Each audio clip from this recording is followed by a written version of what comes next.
Mwaramutse, ndashaka kuvuga ko iyo mvuze commentaire reaction kuri video keshi na keshi ndaraba provenance aho yavuye, ariko hanini ndaba authenticité. Nka video nakoze kuri Nyangoma vyaboneka ko ijya channel abantu benshi bavuga ko itari fiable. Ndabize y'ama channel usanga bari kuvuga ibintu vyinshi, Rajabu yavuze uku, Niyombare yazutse, aho ntiyapfuye Ndada yazutse, ibintu nk'ivyo. Ariko iyi video vyumva ko ari authentique, bashobora kubona baronse interview bakuye ahandi hantu. Ico ni kimwe. Ikindi iyo mvuze ku muntu si kuvuga ngo ndamushigikiye, yaba nka Nyangoma ndamuvuze ko si ngo ndi ku ruhande rwa Nyangoma, nuko mvuga nti ibavuga birumvikana tubihurije ko kunama nabivuga.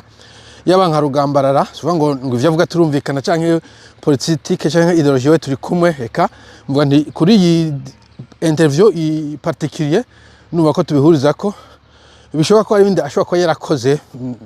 Bon, je nuvuga ko sinovuga ngo ntibindaba mugabo ico gihe ndi kuvuga kuri iyo discours ndi gusesangura iyo discours iyo interview amajambo yavuze.